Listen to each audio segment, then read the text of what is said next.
और इस वक्त की एक बड़ी खबर आपको दे दें, मुंबई से आ रही है। पीएमसी बैंक घोटाला मामले में चार्जशीट दाखिल की गई है। 7,000 सफ़हात पर मुश्तमिल है चार्जशीट। राकेश वाधवन, सारंग वाधवन और जय थॉमस को बनाया गया है मुलजिम। 6,000 करोड़ रुपए का ये घोटाला है। जी हाँ, बड़ी सुर्खियों में रहा है इस घोटाले के बाद पीएमसी बैंक, जिसमें अब चार्जशीट दाखिल की गई है। 7,000 सफ़हात पर मुश्तमिल चार्जशीट दाखिल की गई है। राकेश धवन, सारंग वाधवन और जय थॉमस को बनाया गया है मुलजिम। राकेश वाधवन, सारंग वाधवन और जय थॉमस को मुलजिम बनाया गया है 6,000 करोड़ रुपए का पीएमसी बैंक घोटाला, जिसमें पीएमसी बैंक घोटाले मामले में चार्जशीट दाखिल की गई है। मुंबई से ये बड़ी खबर, 7,000 सफ़हात पर मुश्तमिल चार्जशीट दाखिल कर दी गई है।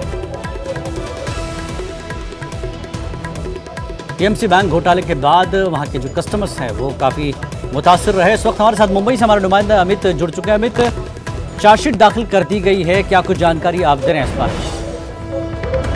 7,000 पन्नों की चार्जशीट दाखिल की गई है। इसमें जो एसडीआईएल के चेयरमैन है राकेश वाधवान, एमडी है सारंग वाधवान और जॉय थॉमस और वरेम सिंह जो चेयरमैन थे पीएमसी बैंक के, इन चारों को जो है आरोपी के तौर पर चार्जशीट में शामिल किया गया है। कुल 6,000 करोड़ का घोटाला बताया गया, जिसमें से 3,000 करोड़ का काला धन को सफेद धन बनाने का ईडी का आरोप है। और इस मामले में कई फर्जी बैंक अकाउंट खोले गए, ऐसा ईडी का कहना है, जिसका इस्तेमाल काले धन को सफेद धन में बनाने के लिए इस्तेमाल किया जा रहा था। मैं आपको बताऊं कि कुल जो लोन की जो कीमत थी, जो लोन दिए जा सकते थे, उसमें से 70% लोन जो है वो एसडीआईएल समूह को दिया गया था। और कहीं न कहीं उनका काला धन जो है सफेद धन करने में जो है पीएमसी बैंक मदद कर रहा था, उनके प्रमोटर जो है मदद कर रहे थे। क्योंकि जो वरेम सिंह का नाम इसमें आया है वो पीएमसी बैंक के चेयरमैन भी थे और एसडीआईएल में वो डायरेक्टर भी थे।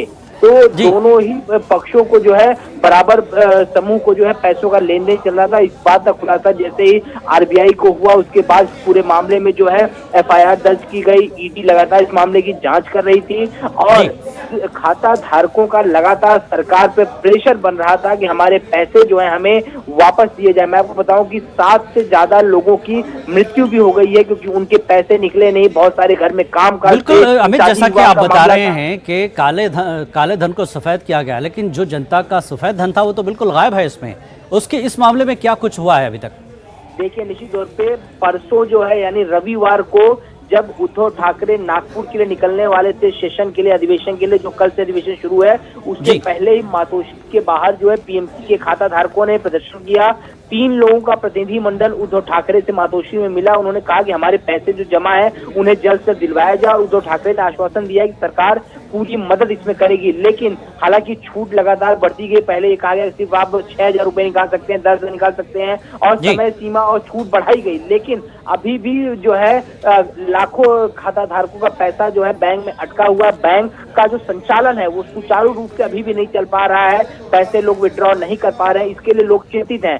तो लगातार पीएमसी की कार्रवाई, इसमें पीएमसी के मामले में ईडी कार्रवाई बढ़ रही है और जो एसडीआईएल की संपत्ति है उसे बेचने के लिए भी ईडी लगातार प्रयास करे। संपत्ति बेचकर जो है इस पूरे धन को जुटाया जाए और जो घटत हुई है यानी पीएमसी बैंक में जो पैसा घटा है उसको, इस घाटे को जो है इससे पाटा जाए। तो इसमें भी लगातार जो है कार्रवाई चल रही है। तो ये बड़ी खबर है कि 7,000 पन्नों की चार्जशीट दाखिल की गई और इसमें 4 मुख्य नाम है। सारंग वाधवान, वरेम सिंह, जॉय थॉमस और राकेश वाधवान को इसमें आरोपी बनाया गया है। जी, बहुत बहुत शुक्रिया अमित इस पूरी जानकारी के लिए। बहरहाल जो है चार्जशीट जो है 7,000 सफ़हात की दाखिल कर दी गई है इस पूरे मामले में। अब देखना यह है कि खातेदारों का पैसा कब तक